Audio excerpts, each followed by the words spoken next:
Bien, pues muy buenas tardes, queridos alumnos. Pues es un placer poder trabajar. Este viernes me depositó la universidad mis honorarios y sinceramente me siento así como que no me los he ganado. Es una pena, pero bueno, nada es culpa de nadie y si podemos encontrar algo de solución dentro de toda la problemática, algo de manejo pues para salir adelante, de que vamos a salir adelante, vamos a salir adelante, pero como que hay un montón de detalles que son nuevos y son atípicos y nos traen de cabeza. Pero en fin, hoy quiero que platiquemos muy brevemente. Voy a tratar de ser más breve en esta ocasión que la primera, porque pues estoy acostumbrado a ser muy rollero, yo creo, sin querer. No es mi voluntad, pero en el afán de ser explícito, a veces uno se me figura que hasta habla de más. Pero bueno, eh, la técnica que les comenté la vez anterior, que íbamos a platicar el día de hoy, es la técnica de bloqueo mandibular de Gauss. Tengo muchísimo que decir de esa técnica, trataré de decir lo que es verdaderamente interesante. En el proceso de enseñanza-aprendizaje, eh, pues en la época actual y para ustedes, que son gente que empieza en estos menesteres, pues es lo mismo que sea Gauss-Gates, que sea Akinosi, Basirane-Akinosi o que sea el bloqueo mandibular de la espina de Spix, porque ustedes empiezan a tener contacto con las técnicas de anestesia para bloqueo de las ramas del mandibular. Entonces, es algo así, como me acuerdo que cuando yo era niño, los automóviles no tenían cinturón de seguridad. Ustedes no conocen de manera normal automóviles que no lo tengan y están educados desde toda la vida a usarlo. Los que estamos así de 60 y tantos años de edad, que vivimos una época en que los automóviles no tenían cinturón de seguridad, pues tuvimos que enseñarnos a que existiera y a usarlo y a conocer todas las bondades que nos brinda. Bueno, algo así sucede con la técnica mandibular de Gauss-Gates, o sucedió, perdón, en el pasado cuando algunos odontólogos ya ejercíamos la anestesia en odontología y no conocíamos la técnica de George Gauss-Gates. Entonces, pues hubo que conocerla, hubo que aprenderla, hubo que practicarla y finalmente pues que dominarla para poder tener, y eso es lo que más me gusta de hablar de estas técnicas, tener una opción más para ofrecerle al paciente. Es muy interesante el análisis de las técnicas como tales, confrontándolas una con la otra, porque me ha sucedido en la vida de la escuela que de repente por ahí algún alumno levanta la mano y me dice, oiga doctor, ¿y cuál es más buena? ¿La Gauss-Gates, la intraorbitaria del dentario inferior o la de Basirane Akinosi? Y yo inmediatamente me acuerdo de uno de los maestros que ya no está con nosotros en la escuela, gracias a Dios aún vive, pero ya no es miembro de la planta de maestros, el doctor Javier Aguilera Núñez, que fue, por cierto, director de la facultad. Este maestro decía, la mejor técnica es la que mejor funciona en tus manos. Entonces, inmediatamente lo digo eso, repitiendo como el changuito lo que oía que el doctor Aguilera decía a sus alumnos. Y bueno, pero a mí me gusta pensar que como odontólogo soy mejor odontólogo, tengo más posibilidades de ser mejor odontólogo si tengo una variedad diferente, amplia, que ofrecerle a mis pacientes de técnicas de bloqueo de los nervios del dentario inferior. Entonces, eso es lo bueno. Es una herramienta más para traer la lista en la caja de herramientas para sacarla a la hora que se puede llegar a ofrecer. En particular, esta técnica lo describe el autor del libro, el doctor Stanley Malamet. Esta técnica es, podríamos decir, como dijo un presidente de la República que tuvimos, es la mamá de las técnicas, porque es una técnica que abarca mayor cantidad de nervios y tiene un grado de predictabilidad muy elevado una vez que el operador la domina, ¿sí? Y bueno, eso de una vez que el operador la domina tiene su antecedente, lo mismo que les estaba diciendo. En el pasado, por allá en los años 80 del siglo pasado, que nosotros estábamos incorporando esta técnica a nuestra práctica odontológica, pues la veíamos como la nueva, como la diferente, como la que había que aprender. Y por eso les decía que ustedes, como el cinturón de seguridad, ustedes que la están aprendiendo al mismo tiempo las tres, pues les da lo mismo que sea cualquiera de los tres, porque las aprendieron juntas. Los que aprendimos la del dentario inferior nada más e incorporamos estas otras dos, la de Gauguin y la de Basirania Equinosi, las incorporamos a nuestra práctica posteriormente, pues sí nos costó trabajo. Yo recuerdo mucho, había un letrero por ahí en la calle Justo Sierra, al final, donde se acaba en la línea divisoria entre nuestro país y los Estados Unidos, había un letrero de un periodista de aquellos tiempos, periodista local, que decía, chango viejo no aprende maroma nueva. Y fue, inmediatamente me acuerdo de eso con este análisis que estoy tratando de hacer, porque para ustedes ya no es problema el aprenderla. Y inclusive es tan peculiar esta situación que en su libro el doctor Stanley Malamet se refiere a esta situación y lo maneja como curva de aprendizaje. O sea, dice Malamet en su libro que un odontólogo que ya practica anestesia y quiere incorporar a su práctica la técnica de George Gaugate, la curva de aprendizaje va a ser mayor, va a batallar más. Yo también lo comparo como cuando ya hablamos nuestro idioma materno, nuestro idioma de nuestra tierra, y tratamos de incorporar una segunda, tercera o cuarta lengua, pues ya no nos cuesta la misma facilidad, nos cuesta un poco más de trabajo porque nosotros ni cuenta nos dimos cuando aprendimos el español, y para aprender otras lenguas vamos a batallar un poquito. Así era la situación con la técnica de George Gaugate. Pero les decía, es la gran cosa como técnica. Yo no quiero promoverles a ustedes nada, quiero brindarles la mayor cantidad de información respecto de la técnica para que ustedes la manejen y finalmente, como les decía el doctor Aguilar, finalmente ustedes decidan, esta es la mía. Y bueno, pues de todos modos, no se olviden que las otras dos son dos muy buenas herramientas y que las tienen listas para el día que no se prestó la situación para una o para otra, pues nos queda una tercera y la gran cosa. Les debo de comentar todavía, abundando un poquito más al respecto. Hay un artículo muy interesante del Journal de Cirugía Oral y Maxilofacial donde hicieron con personal clínico calificado, hicieron un estudio, los calibraron a que todos la pusieran más o menos igual, la técnica de George Gaugate, la de Basirania Equinosi y la de Spina Speak, para después medir los resultados, el grado de éxito, el grado de predictabilidad, y oh sorpresa, ninguna demostró ser mejor que la otra. Las tres son, quiero ser positivo, igual de buenas, ¿sí? Entonces, más bien, no es más que una herramienta más en nuestra actividad. Pero bueno, vamos empezando.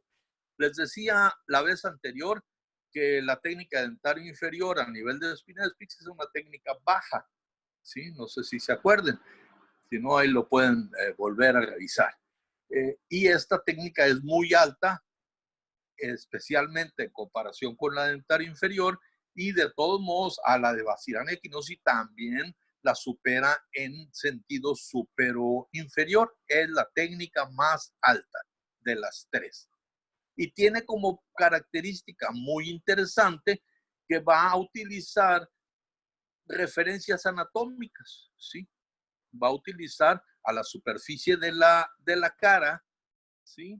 Y una línea imaginaria que está marcando la sonda que vimos la otra vez, ahora la usé aquí, para marcar que la línea imaginaria parte de la comisura bucal. La modelito es una exalumna de hace muchos años en la facultad que me hizo favor de prestarse para que hiciéramos esta fotografía.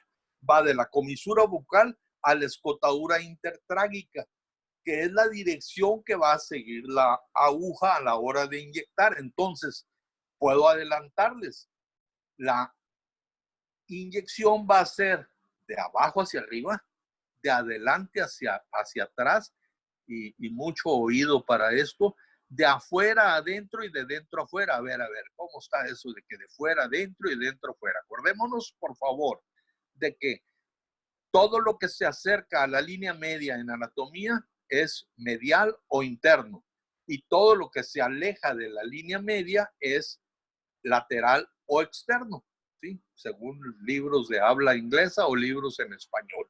Entonces, como viene del otro lado, la inyección, la aguja y la jeringa vienen del otro lado, van a cruzar la línea media, y mientras que la cruzan, vienen de afuera adentro, y después de que la cruzaron, van de adentro hacia afuera. Espero no confundir. Y bueno, va de adelante hacia atrás y va hacia arriba, de abajo hacia arriba, ¿sí? Es las 3 dimensiones, y les decía la vez anterior, y les he dicho todo el semestre, es muy importante no perdernos, no dejar de pensar tridimensionalmente, porque a la hora que perdemos una de las 3 dimensiones, nos vamos a perder, ¿sí? Es muy, muy importante. Entonces, utiliza una referencia anatómica extraoral siguiendo la dirección de comisura bucal a escotadura intertrágica. Entonces se va para arriba, que ni duda que se va para arriba. Bueno, tiene una característica que precisamente hace que su servidor, y discúlpenme porque yo no, cuando hablo de las técnicas de anestesia, pues no quiero hablar de posiciones personales, de gustos personales. Quiero hablar de la manera más neutral que sea posible, pero bueno, le gana a uno el sentimiento, y les puedo decir que la técnica esta a mí me desagrada un poco por lo que aparece aquí en la transparencia. Dice que se realiza con una apertura bucal forzada y va a venir de los premolares del otro lado. Bueno, pues esa apertura bucal forzada, ya se imaginarán que personas con problemas de articulación temporomandibular, totalmente contraindicada la técnica, ¿verdad? Es muy interesante si algún día se dan la oportunidad o tienen la manera ahorita, más tarde, de ver en el libro de Stanley Malamet una fotografía de una persona que sirvió ahí de modelo para la fotografía. Es una persona oriental, muy delgadita, de complexión. Entonces, por tener la apertura bucal, ustedes y yo recordamos perfectamente que el cóndilo rota y luego se traslada hacia frente. Entonces se le ve al paciente en la piel protruido ambos cóndilos, ¿sí? Eso habla de que ese oriental le hizo caso al operador, o cuando menos al que estaba dirigiendo la situación, de que abriera su boca de manera forzada, ¿sí? Entonces es algo que caracteriza esta técnica, pero a la vez que resulta incómodo para muchos pacientes. Y ahorita al final, espero no alargarme, ya siento que me estoy alargando demasiado, pero bueno, ahorita al final les voy a mencionar que Malamet recomienda que se quede el paciente, después de realizada la técnica, que se quede con la boca en esa apertura forzada durante 1 o 2 minutos, y eso para algunos pacientes es sumamente incómodo. Así que, bueno, ahí es donde entran los asegúnes, como decimos acá en México, de que si el paciente no es muy cooperador ni tiene buena apertura, pues vale más que cambiemos de técnica. Por eso es bueno tener muchas opciones, definitivamente. En fin, aquí me gusta explicar que cuando va a buscarse esa apertura bucal forzada, lo que pretendemos es que el cóndilo se ubique en una posición donde verdaderamente podamos acercarnos a él, a su cuello, porque de lo contrario, en un paciente que no abre la boca forzado, pues por allá se quedó atrás el cóndilo y su cuello, el cuello del cóndilo. Entonces no podríamos, con la dirección que vamos a seguir con la aguja, no podríamos llegar al cuello del cóndilo. Entonces, necesariamente tendrá que ser realizada de esa manera, ¿sí? Entonces vamos a entrar a los tejidos por distal del segundo molar. Vamos a venir de mesial a distal y de palatino a vestibular de ese molar hasta que logremos hacer el contacto con el hueso. Y aquí viene lo que les decía hace un momento, que el paciente se debe de mantener en esa apertura forzada durante 1 o 2 minutos antes de regresarlo a la posición de sentado, que en las 3 técnicas habremos de recomendar, así lo recomienda el autor, que se lleve el paciente a la posición de sentado para buscar que el anestésico por gravedad baje al área donde lo estamos necesitando, ¿sí? Porque ayer que mencionamos el bloqueo del dentario inferior, mencioné también lo que se refería a la ubicación superinferior y les dije que dentario inferior era el bloqueo de espina de Spix, era la técnica más baja de las 3, pero que a la vez no podía ser demasiado baja y no hice la explicación. Después me vine acordando que no hice la explicación de que si se va demasiado abajo, sí lo dije, pero no lo expliqué, si se va demasiado abajo ya no puede servir como técnica, porque demasiado bajo, y eso lo he dicho todas las clases que hemos estado reunidos, si yo me vengo a este nivel, abajo, ya no va a permear el anestésico local a la cortical mandibular de la rama ascendente. No se va a meter. Tengo que meter mi anestésico acá, arriba. Me puedo ir más arriba, pero de ninguna manera más abajo, porque si me voy más abajo ya no se va a acercar, no se va a poder acercar el anestésico al nervio dentario inferior, porque ya se nos metió al hueso, al agujero dentario inferior y al conducto del mismo nombre, ya se nos metió el nervio y no lo va a permear el anestésico al hueso como para llegar a él. Y les decía que eso es algo que les he estado mencionando todos los días que nos hemos visto, para la técnica o para la circunstancia que sea, porque hace la diferencia de la anestesia en odontología esa situación. Seguramente, y bueno, no voy a dejar de mencionarlo hoy, seguramente lo recordarán. Si lo pongo donde el nervio está al descubierto, vamos a decir, las cosas van a funcionar perfectamente. Si lo pongo donde el nervio ya se metió al hueso, que es muy impermeable, vamos a llamarlo así, al anestésico local, lo más seguro es que ya no haya el efecto que ando buscando. ¿De acuerdo? Entonces, tratando de resumir esta situación, hay que pedirle al paciente que tenga la boca en una apertura forzada. Hay que venir de los premolares del lado contrario. Hay que entrar de mesio ocluso palatino del segundo molar a disto ocluso vestibular y meterlo hasta que toquemos suavemente el hueso, ¿sí? Acuérdense, nunca vamos a forzar la aguja contra el hueso. Muy poco probable que se pueda romper una aguja, pero es muy probable que se deforme la punta, y si la punta se deforma, al retirar la aguja va a lastimar. ¿De acuerdo? Y ahí le vamos a aplicar el cartucho completo y nos vamos a quedar a pedirle al paciente que se quede con la boca abierta 1 o 2 minutos y lo vamos a sentar para buscar el efecto de gravedad para que bañe hacia abajo a los tejidos y tengamos un bloqueo exitoso. Es una técnica que dice Malamet en su libro que una vez que el operador la domina, la técnica tiene un altísimo grado de predictibilidad por arriba del 90%. Y hay una anécdota muy bonita para concluir, se las voy a comentar porque me gusta platicar, así como que conociera yo a la gente que mal conozco. A Malamet sí me tocó conocerlo porque lo he seguido en conferencias que ha dictado en nuestra nuestra escuela estuvo hace algún tiempo, y resulta que él tuvo a Gaw Gates en su universidad y a Malamed no se le daba esta técnica. De tal manera que lo invitó a su escuela y dictó unas conferencias y le dijo que fíjese que a mí me falla mucho la técnica que usted escribe.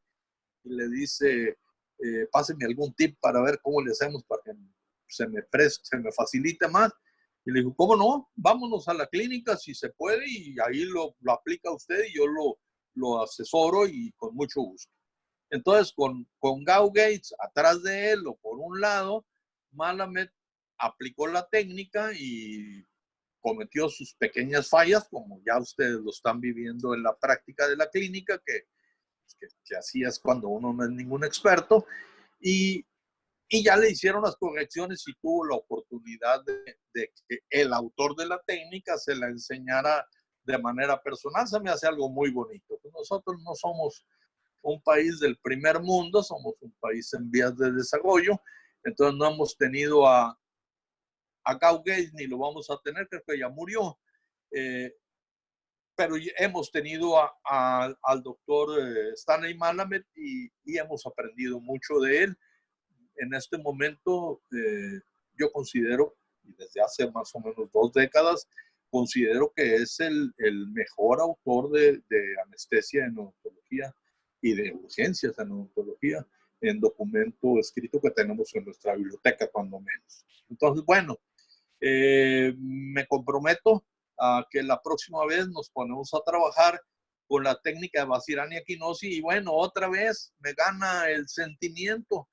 La técnica de Vazirania Quinosi es mi técnica favorita, me encanta, tiene un grado de facilidad para explicarla, un grado de facilidad para entenderla, un grado de facilidad para desarrollarla y me gusta mucho y es una técnica muy exitosa. Entonces, bueno, lo mejor es las 3. La otra, la de dentario inferior, pues me siento románticamente vinculado con ella porque es la que aprendí cuando fui estudiante.